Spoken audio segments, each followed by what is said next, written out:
आवाज़ की दुनिया के दोस्तों, कल मैं जो एक मिडिल क्लास के इंसान की कहानी बता रहा था। और वो डेली सुबह 9:30 बजे घर से निकलता। उसकी वाइफ उसको टिफ़िन बना के देती, वो जाके पार्क में बैठ जाता और बैठ के टिफ़िन बनाया हुआ दोपहर में खा लेता। फिर शाम को वो सोचता कब 5 बजे कब मैं अपने घर जाऊं। ये रवैया उसका चलने लगा। अब उसे था कि कल 1 तारीख है और वाइफ पूछेगी आपकी सैलरी क्या हुई। वो उस दिन वहां से 4 बजे निकलता, अपने एक दोस्त के पास जाता है। अपने दोस्त को जाके कहता है कि अरे राजन। बोला हाँ कहो रमेश, क्या बात है। बोले राजन, मुझे कुछ पैसे की जरूरत पड़ गई है, तो एक बार तुम मुझे कुछ रुपया देना। तो राजन कहता कितना चाहिए रमेश, बोल। वो उससे मांगता है, वो उसको दे देता है। अब वो खुशी खुशी अपने घर आता है। रमेश आते ही चाय वगैरह पीता है। चाय पीने के बाद में बच्चे वगैरह के साथ में बातें करते, इतनी देर में मिसेज कहती है कि आज तो आपको सैलरी मिलेगी। बोला हाँ मिली ना, ये लो। उसको दे देता है। देने के बाद में घर में खाना वगैरह खाते हैं। खाने के बाद के अंदर दूसरे दिन वही रवैया, वही 9:30 बजे निकलना। टिफिन उसकी वाइफ देती, वो लेके चला जाता, फिर पार्क में जाके बैठ जाता है। ऐसे करते करते उसके 4 महीने गुजर गए। कभी किसी से मांगता, कभी किसी से मांगता, कभी किसी क्लाइंट को बोलता, कोई ना नहीं करता, दे देता उसको, और वो घर में ला करके दे देता है। एक दिन वो वहां पे पार्क में बैठा हुआ टिफिन करने के बाद में इधर उधर देख रहा था। सोच रहा था कि ऐसे तो नहीं चलेगा, कुछ ना कुछ तो हमें मुझे करना पड़ेगा। तो देखता उसकी जिस बेंच पे वो बैठा हुआ था, उसके बगल में एक आदमी आके बैठता है तो वो उसको देखता बड़े गौर से। तो जब आदमी जब देख रहा है कि उससे देख रहा है, तो आदमी उससे पूछता क्या बात है भाई साहब, आप मुझे क्या देख रहे हो। रमेश कहता है ऐसी कोई बात नहीं, आपके चेहरे में काफी थकान महसूस हो रही है, इसीलिए मैं सोचा कोई चिंतित है क्या, कोई परेशानी है आपके। बोले नहीं नहीं, ऐसी कोई बात नहीं है, मैं भी यहाँ पर ब्लड डोनेट करके आया हूँ। तो ब्लड डोनेट के अंदर उन्होंने मुझे 4,000 रुपये दिए हैं, प्लस ये पेस्ट्री दी है। तो पेस्ट्री मैं खा लूँगा और 4,000 रुपये लेके चला जाऊँगा। वो बोलते 4,000 रुपये, कितनी बोतल दी। बोले मैंने एक बोतल दी, उसका 4,000 उन्होंने दिया है। बोले कहाँ पर है। बोले यहाँ पर है, लोग बाग जाते हैं वहाँ देखते हैं, डोनेट करते हैं ब्लड को। बोले अच्छा ठीक है। और उससे बातें करने के बाद के अंदर वो उठ के चला जाता है पेस्ट्री खा करके।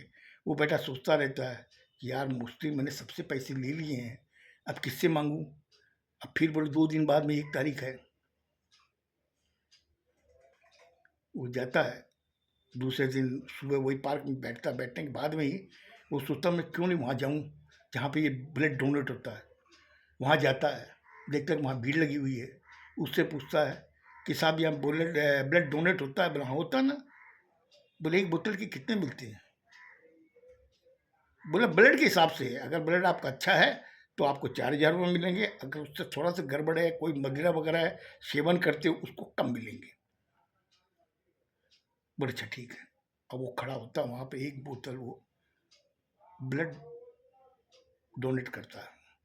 देखता है कि उसका डॉक्टर परीक्षण करता है, बोले नहीं ब्लड एकदम ओके है, कोई अल्कोहल वगैरह इसमें मिक्स नहीं है। तो उसको 4,000 रुपये दे दिए जाते हैं। वो लेके अपने पॉकेट में रखता है। फिर बाद के अंदर घर आ जाता है। दूसरे दिन फिर वही पार्क में जाके बैठना और देखते हैं कि 1 बजे वहाँ ब्लड ब्लड डोनेट होता है।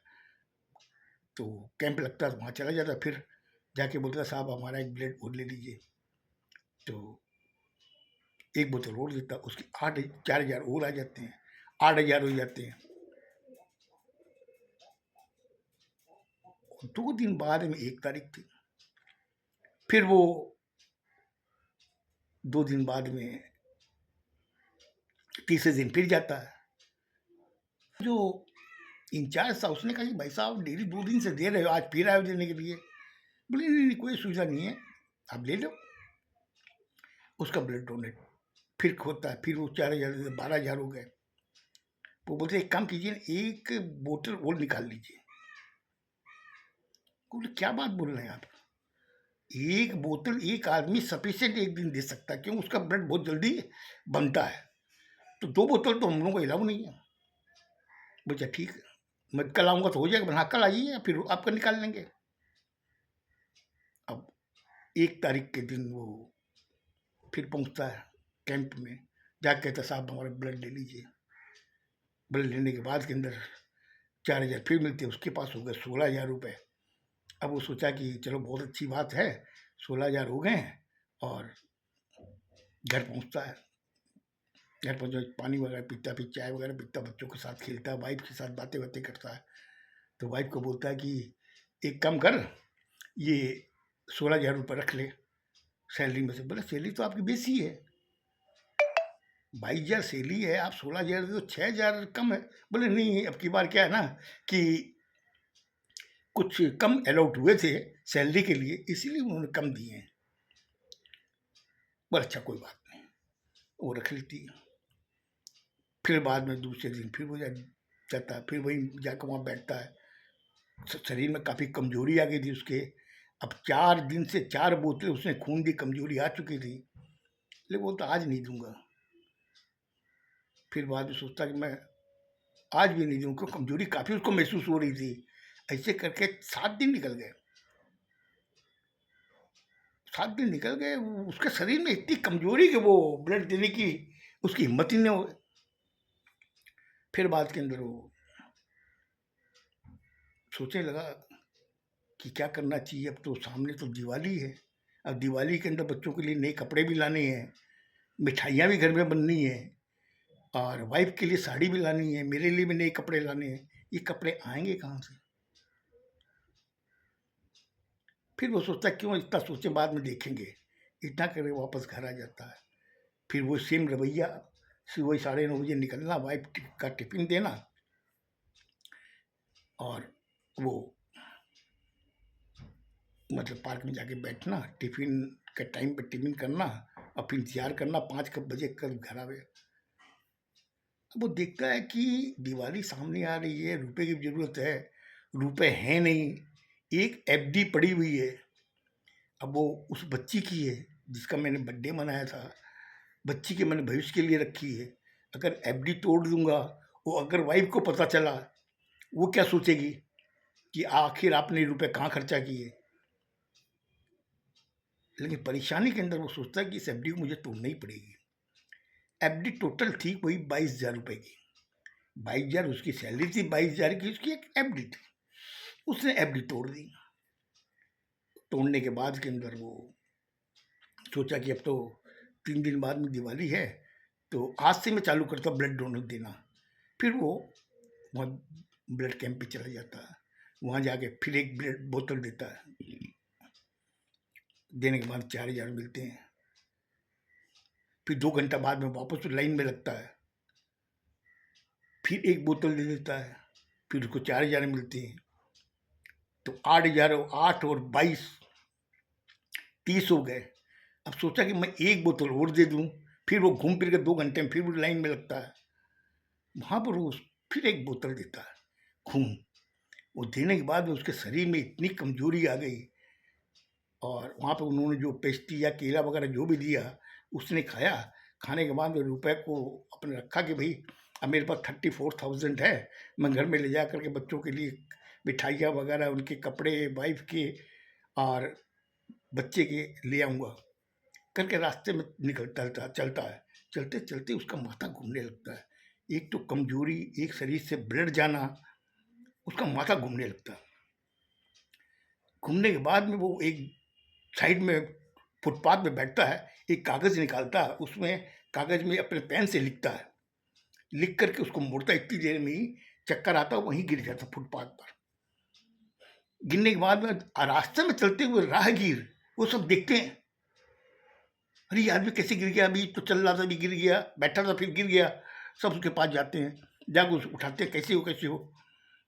तो देखते हैं कि उसका सांस चल रही है। सब उसको तुरंत उठा करके हॉस्पिटल ले जाते हैं। हॉस्पिटल ले जाकर उसका ट्रीटमेंट चालू होता है।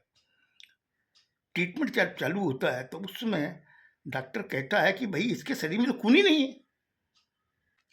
तो बोले कि इनके घर वालों को बुलाओ। तो पता चलता है कि उसके बैग वगैरह में से उसकी घर की नंबर मिलती है, फ़ोन किया जाता है, उसकी वाइफ, बच्चे आते हैं। आके देखते हैं कि अरे क्या हो गया, क्या हो गया? बोला अचानक ही रास्ते में गिर पड़े थे। तो वो क्या कर उनका हाथ पकड़ लेती है। आपके क्या हुआ बताइए, आप ऐसे कैसे हो, ऐसा क्या हो गया? ऐसे करके उसकी मुट्ठी खोलती है।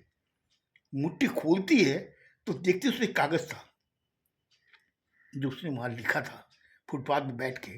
कागज़ को खोल के पढ़ती है। इधर में वो पढ़ती है, उस समय डॉक्टर चिल्लाता, अरे अरे देखो देखो क्या हो गया, अरे ये तो गया गया गया।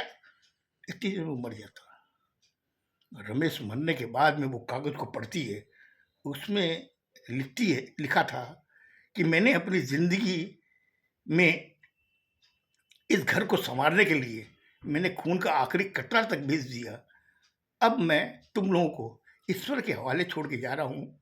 हो सका तो बन जाना, नहीं तो जैसा मेरा हुआ वैसा ही तुम लोग देख लेना। वो जब उसको पढ़ने के बाद में रोने लगती है कि ये क्या हो गया मेरे साथ। तो डॉक्टर से पूछे, डॉक्टर बोलते हैं इनके शरीर में खून ही नहीं है। बोला खून नहीं है? बोला हाँ, इन्होंने नर्स को बताया है कि इन्होंने कम से कम 12 बोतलें इन्होंने खून दिया है। हर दूसरे दिन जाके खून देते थे। अब वो सोचते कि ये क्या किया मैंने, और इन्होंने मुझे कभी तक जाहिर भी नहीं किया। फिर बाद में जब वो कुछ दिन के बाद में बैंक के लोगों को पता चलता है, वो लोग जब घर आते हैं, आने के बाद में बोले भाभी जी ये तो 7 महीने से बैंक में नहीं आ रहे, इनको टर्मिनेट कर दिया गया। बोले क्यों? बोले ऐसा ऐसा इनके साथ में गलती हुई थी इसलिए। बोले 7 महीने तक इन्होंने मुझे बताया नहीं।